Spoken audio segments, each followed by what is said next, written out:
Você pode sentar.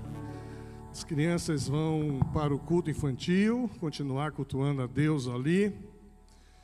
Nós estamos pensando sobre como permanecer firme em um mundo hostil. Nós vivemos em uma sociedade onde os valores cristãos estão em xeque. Há uma desvalorização da família. Há uma desconstrução do que é ser homem e do que é ser mulher. Hoje está em moda ser qualquer outra coisa, menos homem e mulher. É a sociedade que a gente vive. Eu fui cumprimentar ali o Antônio, parabenizei pelo Dia dos Pais, ele disse, eu não sou mais pai. Falei, mesmo você é o que agora? Eu sou avô. Falei, e avô não é pai duas vezes, rapaz? Mas não, eu só sou avô. E ficou chateado, porque eu não apresento ele mais como visitante, porque ele é visitante, ainda não é membro da igreja, viu? É membro lá do litoral. Mas não é dessa transformação que eu estou falando, não, de pai para avô. É de outro tipo de desconstrução da figura masculina, da feminilidade. Há uma relativização dentro das comunidades ditas evangélicas. Nós lidamos hoje com o liberalismo teológico, nós lidamos hoje com a teologia inclusivista, e hoje está tudo na internet e as pessoas estão ouvindo, parece uma pregação muito boa, mas nas entrelinhas tem um bocado de pensamentos complicados dessa sociedade que a gente tem vivido por aí. O pastor Nildo falou a semana passada que até os anos 90 nós vivíamos em uma sociedade fortemente influenciada pelo pensamento judaico-cristão.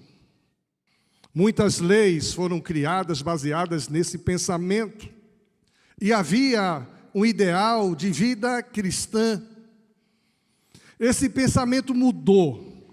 Hoje, não mais vivemos em uma sociedade inclinada aos valores cristãos. Nós vivemos hoje em uma sociedade inclinada, tendenciosa a um comportamento anticristão. Eu tenho dito que nós vivemos hoje uma cristofobia.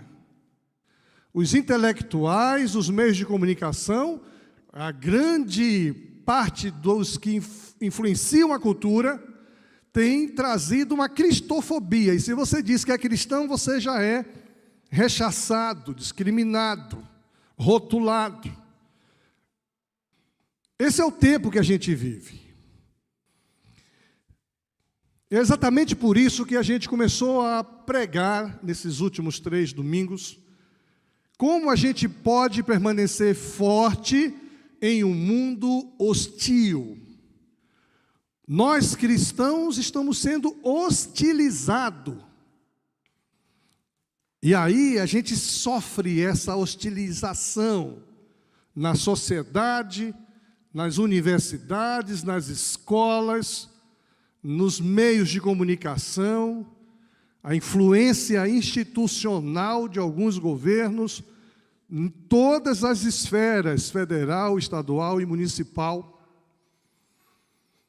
Nós estamos olhando aqui para a vida de Daniel e dos seus amigos, porque Daniel e seus amigos viviam exatamente um momento parecido com esse.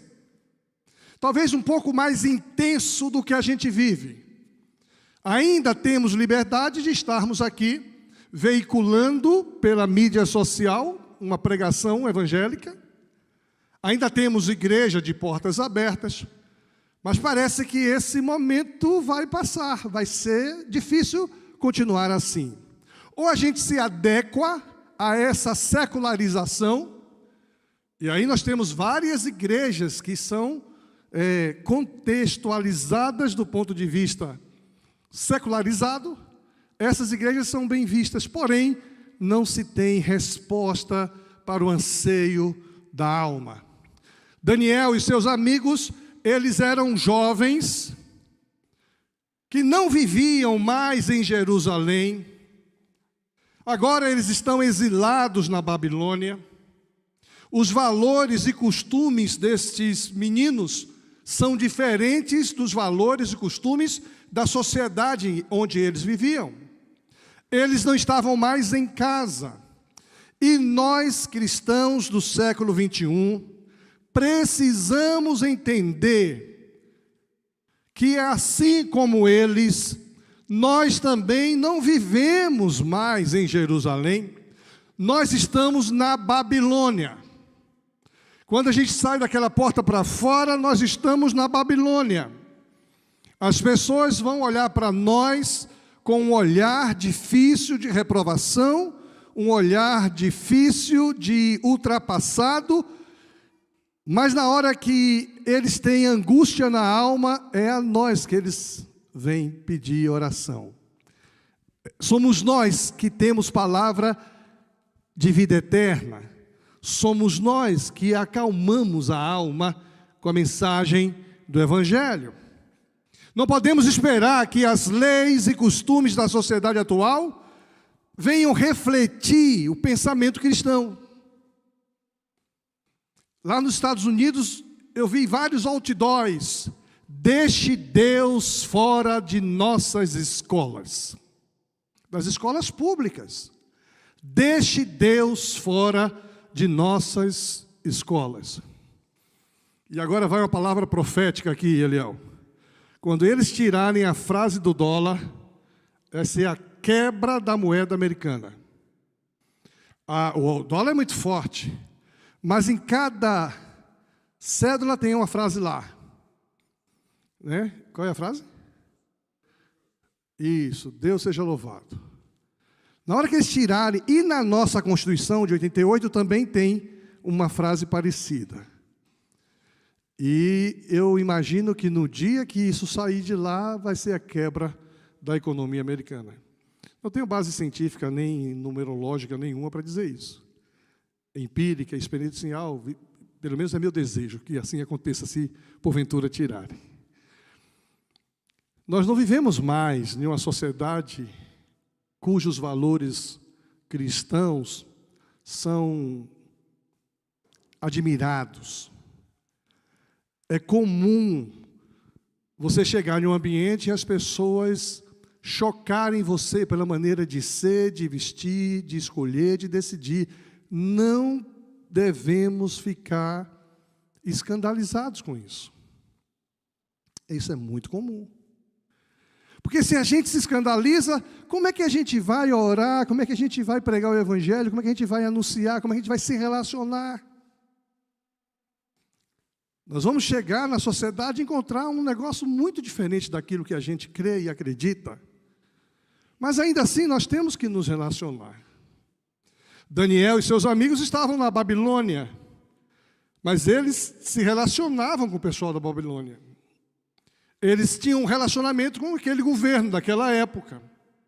Vivemos uma sociedade indo para o paganismo, com costumes anticristãos. Nessa sociedade, a ideia de Deus, quando não é obsoleta, arcaica, é uma ideia de mistura de religiosidade, todas as religiões. Nessa sociedade, as leis não são para os cristãos e nem para o fundamento cristão. Por isso, a tendência de tirar o nosso Cristo de tudo quanto é lugar. Mas jamais conseguirão tirar o nosso Cristo do nosso coração. Jamais. Vivemos em uma sociedade secularizada. E essa palavra secularização significa transformação ou passagem de coisas e fatos, pessoas e crenças que estavam sob domínio religioso para o regime leigo, laico. A secularização domina a mente científica brasileira e mundial. Não podemos nos escandalizar, pois vivemos na Babilônia. Os valores são outros. Por isso, olhando para a vida de Daniel, nós já vimos, a semana passada, como podemos firmar nossa identidade. Firmamos nossa identidade quando confiamos em Deus em todas as situações. Eu confio em Deus, em mais nada e mais ninguém. Firmamos nossa identidade não esquecendo quem somos. Eu sou filho de Deus. Eu sou forasteiro aqui. Eu sou do reino dos céus, embaixador. Então não tenho nenhum problema aqui. O cara disse, você não é desse mundo. Eu falei, eu não sou do mundo, como também ele não era do mundo. Jesus disse, não os tires do mundo, eu não sou do mundo, nem eles também são do mundo, mas que o Senhor os livre do mal. Não abandonamos o que cremos. O que nós cremos domina a nossa maneira de pensar, de decidir, de escolher e de fazer. Decidimos fazer o que é certo. O que é certo, vamos fazer. Se o outro não entender, se o outro não compreender, se o governo, se a instituição não entender, paciência. Deus sabe o que é certo. Vamos firmar nossa identidade quando a gente age com sabedoria. Aí eu acho que a frase, esse ponto, agir com sabedoria, penso eu que estará em todas as mensagens pregadas aqui sobre Daniel. Porque é preciso sabedoria para transitar, para influenciar, para conviver com esse mundo que aí está. Se você não tiver sabedoria, você comete asneira. Você fala, ainda que seja verdade, de maneira agressiva. Ainda que seja verdade, você comunica violência. Precisamos de sabedoria. E por fim vimos que nós vamos firmar nossa identidade quando permanecemos firmes no propósito. Esse é o cenário que a gente vive. Precisamos de nossa identidade. Ainda que digam que a gente não é, nós sabemos exatamente quem somos. Ainda que queiram mudar o nosso nome, nós sabemos o nome que temos. Hoje nós queremos falar sobre acessando os recursos. Por quê? Deus nos deixou nesse mundo, mas Ele disponibilizou a nós alguns recursos para que nós sobrevivamos a este mundo. De que maneira nós podemos viver em uma sociedade secularizada, em uma sociedade ateísta, em uma sociedade onde todas as crenças são corretas, em uma sociedade onde a desconfiguração familiar e individual é pregada? Como é que eu posso viver nessa sociedade cumprindo o meu papel? É preciso que a gente faça uso de 5 recursos que Daniel também fez e vai nos ensinar no capítulo 2 de Daniel. E eu quero ler versículos de 1 a 7, que diz assim: certa noite, no 2º ano do seu reinado, Nabucodonosor teve um sonho tão perturbador. Gente, Nabucodonosor personifica esse mundo de opressão ao povo de Israel. E o mundo que oprime o povo cristão é um mundo que sofre perturbação. Esse mundo que diz que a gente está fora de moda é um mundo perturbado. E eles precisam de convívio conosco, precisam de nossa influência, precisam de nosso amor para poder experimentar um pouco de Deus. Nabucodonosor teve sonhos tão perturbadores, que não conseguiu mais dormir. E nós vivemos em uma sociedade onde as pessoas não conseguem mais dormir. Tem que tomar remedinho para dormir. Chamou seus magos, encantadores, feiticeiros, astrólogos, essa mistura, esse sincretismo religioso que existe aí fora, é chamado para tentar diminuir a angústia de um coração perturbado. Chamou os seus magos, encantadores, feiticeiros, astrólogos e exigiu que dissessem o que ele havia sonhado, quando se apresentaram ao rei.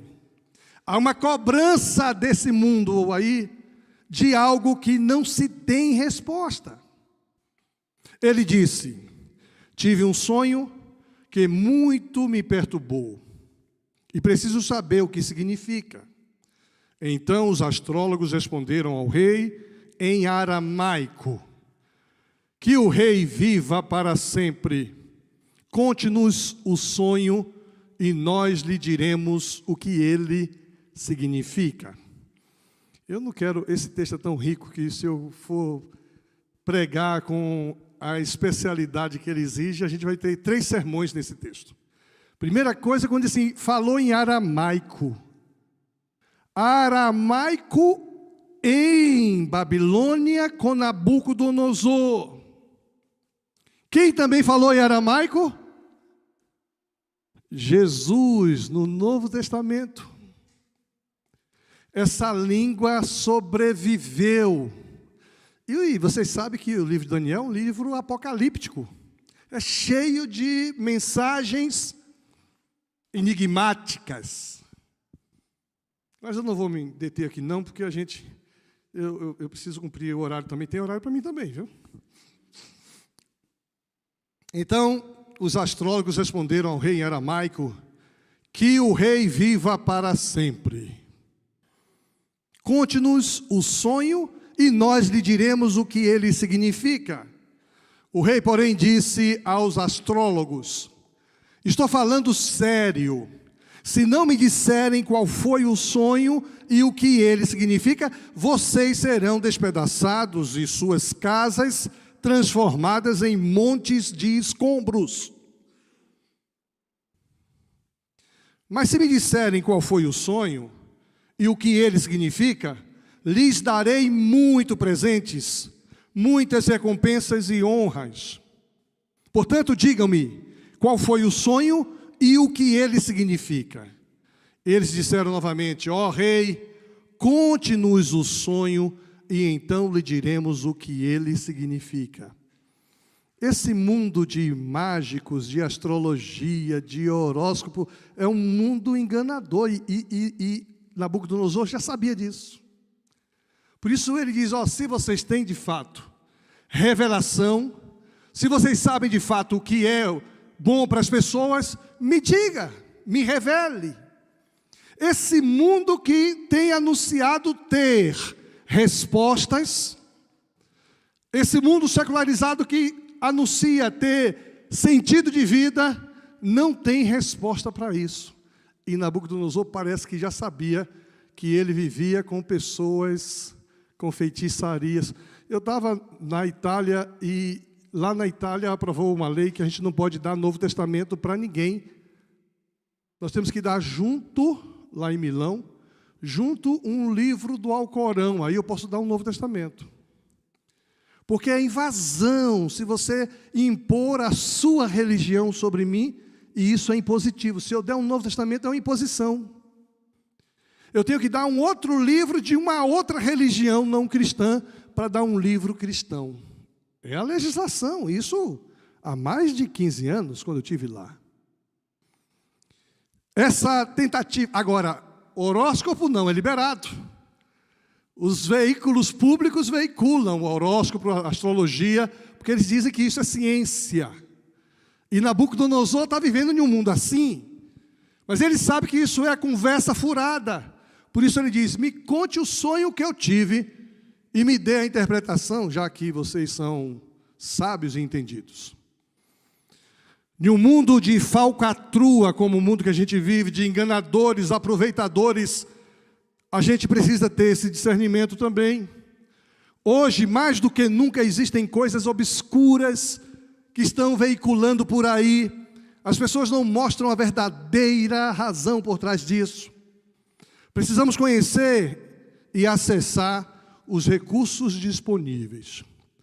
E esse texto vai nos mostrar quais são os recursos disponíveis que eu e você podemos acessar aonde estivermos em qualquer momento, para podermos atender e fazer frente, não no sentido de debater, mas de influenciar, de abençoar, de comunicar amor. Primeiro, recurso que a gente precisa entender e acessar é o recurso da sabedoria. Olha o que diz o versículo 8. O rei respondeu: sei que estão fazendo, estão tentando ganhar tempo, pois sabem que falo sério quando digo: se não me contarem qual foi o sonho, estão condenados. Por isso conspiram, olha, os seus sábios, entendidos, astrólogos, o rei, esses caras moravam ali na corte. Por isso conspiram para me dizer mentiras, na esperança de que mudarei de ideia. Diga-me, porém, qual foi o sonho, e então saberei que podem explicar o que ele significa. Porque se ele dissesse qual foi o sonho, os caras trariam qualquer interpretação. Mas ele sabia que esses eram mentirosos. Os astrólogos responderam ao rei: não há ninguém em toda a terra capaz de dizer ao rei qual foi o seu sonho. Isso aqui foi maravilhoso, hein? Não há ninguém que pode dizer qual foi o seu sonho. Muita gente desse mundo secularizado não crê que nós podemos revelar o amor de Deus, a graça de Deus, trazer sentido para a existência humana. Isso aqui é fantástico. Não há nenhum rei, por maior e mais poderoso que fosse, pediu algo assim a um amigo, encantador ou astrólogo. É impossível cumprir a exigência do rei. Ninguém, aí ele faz uma exceção maravilhosa, ninguém, exceto os deuses, pode dizer qual foi o seu sonho, e os deuses não vivem entre os mortais.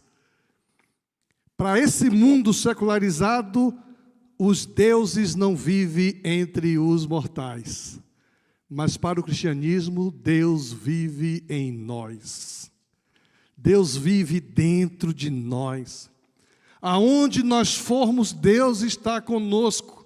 E isso pode fazer diferença. Isso pode surpreender. Isso pode trazer palavras de esperança, sentido de vida, acalmar os temores. Daniel aborda Deus em busca de ajuda. Ele confia em Deus. Não há necessidade de se lamentar, de se queixar, de ficar reclamando dessa sociedade em que ele vive.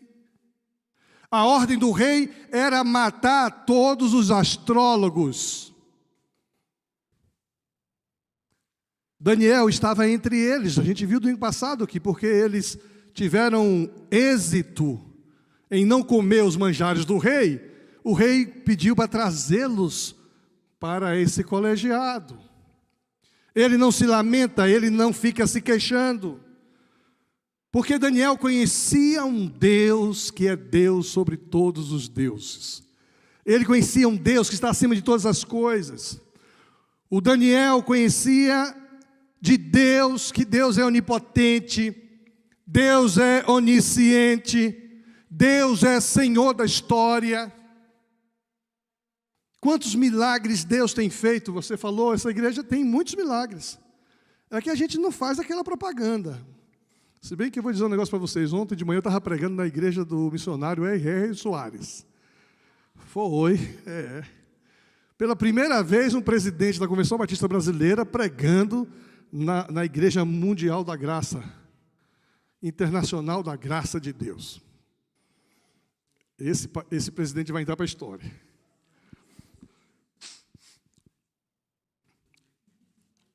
E a gente não dá microfone para compartilhar os milagres. Quantos milagres têm acontecido? A gente tem convivido com milagres aqui em nosso meio. Quantos milagres? Então não é só lá em Samuel que tem isso, não. Mas Daniel conhecia um Deus onipotente, onisciente, um Deus que é Senhor da história. Ele aponta para Deus verdadeiro, e isso vai exigir fé e coragem para vivermos nesse mundo que tenta nos aprisionar precisamos conhecer a Deus e saber que Deus é Senhor da história. Precisamos acessar com coragem o recurso da sabedoria. E a sabedoria é um dom de Deus. Por isso Tiago vai dizer: aquele que tem falta de sabedoria, peça a Deus que a todos dá liberalmente. Só que o texto diz assim: se algum de vocês tem falta de sabedoria, eu preciso reconhecer que eu sou falto de sabedoria. Eu não tenho sabedoria. Eu sou incauto. Eu não quero dizer burro, não, entendeu? Mas eu não tenho sabedoria. Se alguém de vocês tem falta de sabedoria, peça a Deus que a todos lá livremente, peça porém com fé, sem duvidar, pois aquele que duvida não vai alcançar. A sabedoria é um recurso que está à sua disposição, se você conhece o Deus verdadeiro. Em situações constrangedoras na internet, na sociedade, no colégio, na faculdade, no trânsito, peça a Deus sabedoria. Deus, me dê sabedoria. Eu digo isso sempre, gente. Eu só tenho um bachareladozinho fuleiro, não tenho mais nada, não tenho formação nenhuma. Não estou desqualificando as formações, não. Pelo contrário, gostaria de ter psicologia, viu, Nilton? Gostaria de ter doutorado, Vili. Gostaria de ter 2 doutorados, pastor Antônio. Eu gostaria de ter livros escritos, mas eu não tenho nada disso. Mas em alguns momentos, gente, eu estou diante de pessoas altamente qualificadas, vendo um cenário totalmente catastrófico, e eu acesso esse recurso da sabedoria e digo assim: Deus, me dê sabedoria. E de repente vem do céu uma instrução, e quantas palavras. Eu estava almoçando lá em Dallas com uma mestranda, doutoranda em pedagogia, e ela desenvolveu uma tecnologia de ensino que aquelas escolas americanas que os que têm pouco rendimento vão para lá, aquelas escolas que não conseguem passar naquele teste que tem anual. Essa menina descobriu uma metodologia e aplicou em escolas, que as escolas classificadas de escolas que não têm mais jeito, se transformam agora nas melhores escolas no rendimento. E eu estava almoçando com ela e falando sobre isso, e ela me disse: olha, então quando tem uma escola muito ruim aqui em Dallas, eles me chamam e eu sou responsável por aquela escola. Então ela coordena inúmeras escolas, aplicando essa metodologia, e tem resultados brilhantes. E eu falei: olha, o nosso Paraná também é um exemplo em crescimento. Nós éramos 7º lugar no IDEP, hoje nós estamos no 1º lugar no IDEP. E ela ficou curiosa: mas o que é que vocês estão fazendo no Paraná, na escola pública? E eu mandei uma mensagem para o governador, falando que estava com essa menina. O governador mandou a resposta, querendo conhecer. E essa semana, o secretário de Educação já entrou em contato. Nós vamos interligar essa menina com o secretário de Educação do Estado do Paraná, para poder intercambiar ações de crescimento. Aquele que tem falta de sabedoria, peça a Deus que a todos dá liberalmente. Eu não preciso de outras coisas, apenas acessar o recurso da sabedoria. Segundo recurso que esse texto nos mostra é o recurso da solidariedade, versículo 12. O rei ficou furioso e ordenou que todos os sábios da Babilônia fossem executados. E por causa do decreto do rei foram enviados homens para encontrar Daniel e seus amigos e matá-los. Quando Arioque, comandante da guarda do rei, veio matá-los, Daniel se dirigiu a ele com sabedoria e prudência. Perguntou-lhe: por que o rei publicou um decreto tão severo? E Arioque lhe contou o que havia acontecido. Daniel foi ver o rei imediatamente e pediu mais tempo para comunicar o significado do sonho. Aqui há uma riqueza. Vocês lembram quando os magos pediram que ele contasse o sonho? Ele foi intolerante com os magos. Ele respondeu de maneira ríspida com os magos. Por que que quando Daniel toma ciência e vai falar com o rei e pede tempo, ele não foi intolerante com Daniel? Ele não foi ríspido, ele deu a Daniel o tempo que Daniel precisava. Por quê? Porque existe algo interessante aqui. Nós não estamos sós, o Espírito Santo de Deus conosco está. E o Espírito de Deus tem poder, gente, sobre todo mundo, não é só sobre os cristãos, não. Lembra da promessa, quando o Espírito viesse? Ele convenceria o homem do pecado, da justiça e do juízo. O rei pode ser mau como for, mas o Espírito de Deus quebranta o coração do rei e o rei dá tempo para Daniel. Mas interessante é que Daniel se reúne com seus amigos. Daniel está preocupado com as pessoas do mundo secularizado com quem ele convive, porque eles iriam ser exterminados, mortos, destruídos. E ele se importa com os outros. Ele se importa com os outros de crença diferente, de valores diferentes, de motivações diferentes. Daniel não queria vê-los morrer. Daniel não queria vê-los serem exterminados. Essa solidariedade é um princípio que precisa ser mantido em nós. Por que nós vamos orar por 4 pessoas nesse trimestre? Pessoas que não têm Jesus. Porque nós temos que vivenciar a solidariedade.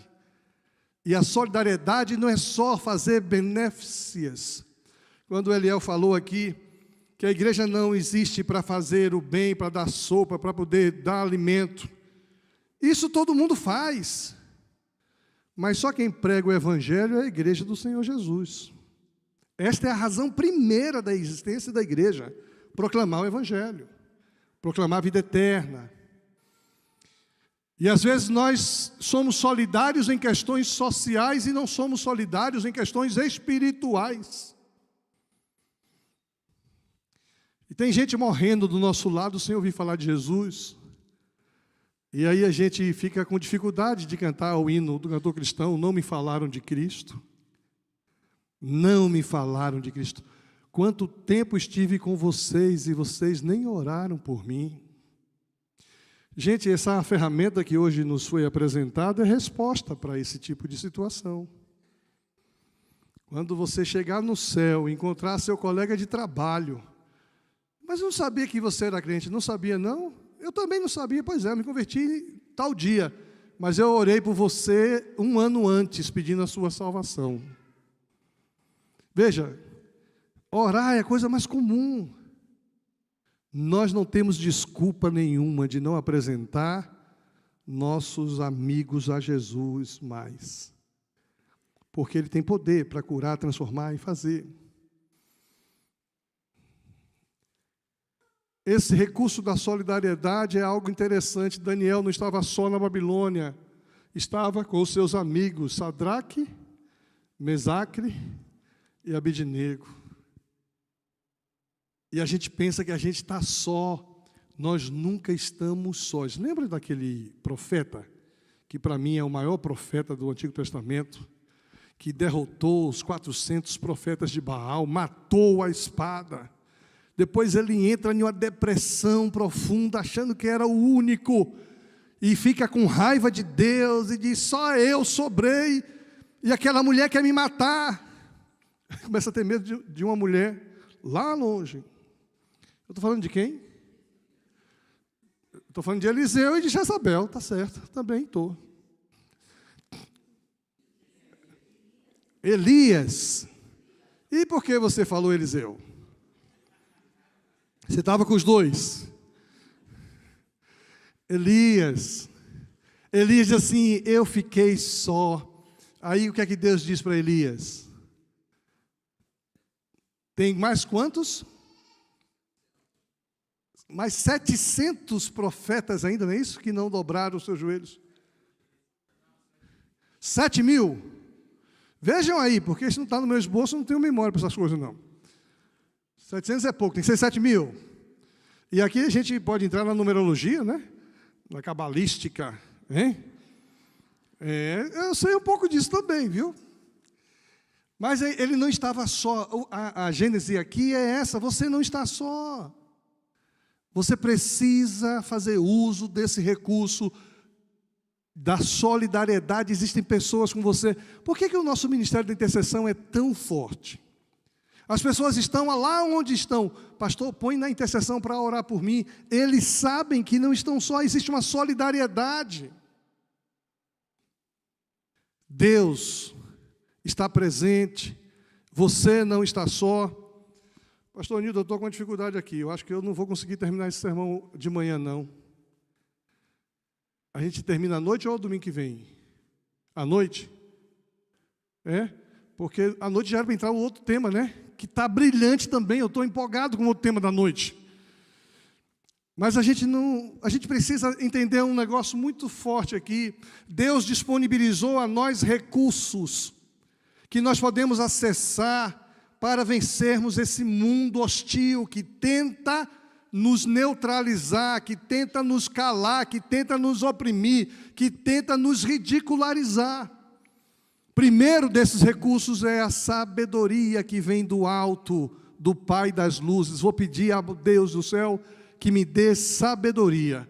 E quando eu estou com sabedoria, eu consigo reagir, eu consigo agir, eu consigo trazer luz, eu consigo trazer revelação, eu consigo trazer uma palavra que acalme o coração da sociedade que confia na astrologia, que confia nos encantos, que confia na magia, que confia na secularização, mas que tem perturbadores sonhos todo dia.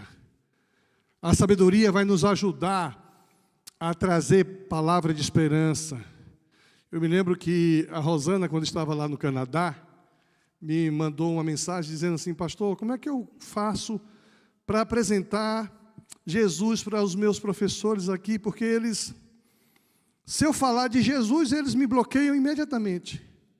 Se eu falar de igreja, eles não querem nem papo comigo.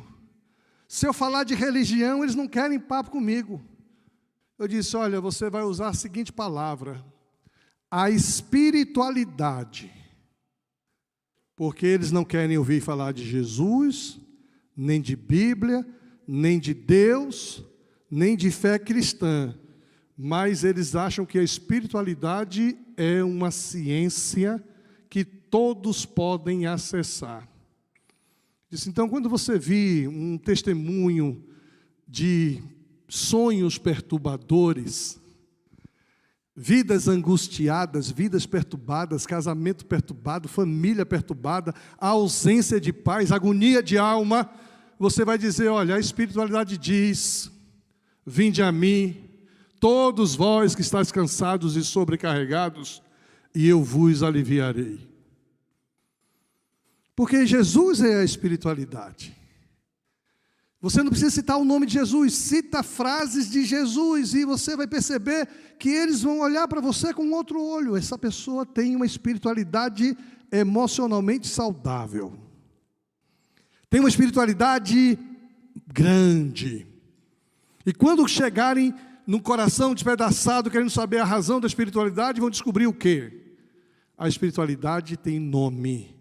É o Filho de Deus, é o Verbo encarnado, é o homem que se fez carne, é o que habita em mim através do Espírito Santo, está à sua disposição. Primeiro recurso, a gente vai ver os três hoje à noite, que eu não quero correr. Primeiro recurso que você precisa acessar é o recurso da sabedoria.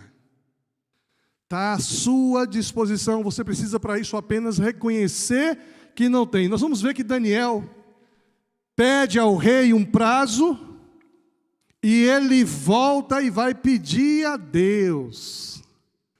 Ele vai pedir a Deus, ele vai reunir os seus companheiros.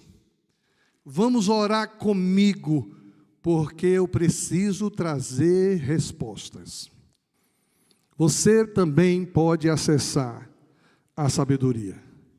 Segundo recurso que você pode sair daqui hoje memorizado. Viu, Rebeca? Tá ligada?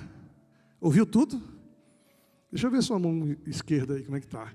Estou vendo. Está extasiada ali no colo do noivo. Meu Deus. Eu pensei que é uma menina que ficou noivo ontem e não ia prestar atenção no sermão de hoje, mas está ligada, essa é uma boa menina. O outro recurso que a gente não pode esquecer é o recurso da solidariedade, gente. E essa solidariedade, ela tem duas mãos. Tem a solidariedade interna, você não está só. Tem uma igreja com você. Eu fico tão feliz quando alguém me manda mensagem: pastor, ore por mim que estou entrando em uma reunião difícil agora. Eu oro. E a pessoa sabe que eu estou orando. Você está em uma situação difícil no seu trabalho e você não está só. Explore essa solidariedade. Saiba que existe o ministério de intercessão orando por você. Se reúna com amigos seus para orar. Daniel se reúne com os amigos para orar. E Deus dá a revelação do sonho e dá a revelação da resposta do sonho. E à noite, se der tempo, eu vou trazer isso aí, porque é muito rico. Só Deus poderia dar essa revelação do sonho. Só Deus podia trazer isso. Só Deus podia mostrar o sonho com riquezas de detalhes, a partir do versículo 29. Leia hoje à tarde. Você vai ver que Deus revela a Daniel. E Daniel chega diante do rei com aquela simplicidade, humildade. E ele apresenta o sonho. Agora, lembre-se que o sonho só foi revelado porque havia o recurso da solidariedade. Tanto para com os seus amigos que oraram com ele, quanto para os que não são da sua mesma fé. A motivação primeira de Daniel pedir tempo ao rei é para que não matasse os mágicos, os magos, os feiticeiros. Eles não são nossos inimigos. Jesus os ama, Jesus morreu por eles. É tão bonito ver uma pessoa que se converte a Jesus, que vem de uma mente secularizada, racional, que nos ridicularizava e agora é um de nós. Aquele colega de trabalho que não gosta de você porque você é crente, precisa ser amado por você. Aquele professor que tenta ridicularizar sua fé, ele só precisa de amor de Jesus. Essa solidarização tem esse lado reverso. Não apenas me solidarizar com os meus, mas também me solidarizar com aqueles que não pensam como eu. À noite, a gente continua. Vamos ficar em pé. Pai querido, muito obrigado pela Tua palavra que foi lida, que vem sendo explanada. Muito obrigado por tudo que a gente ouviu nessa manhã. Obrigado, ó Deus, pelo desafio que recebemos de colocar diante do Senhor, do Teu trono de graça, de poder, pessoas que o Senhor ama, pessoas que o Senhor quer salvar, e o Senhor conta conosco para isso.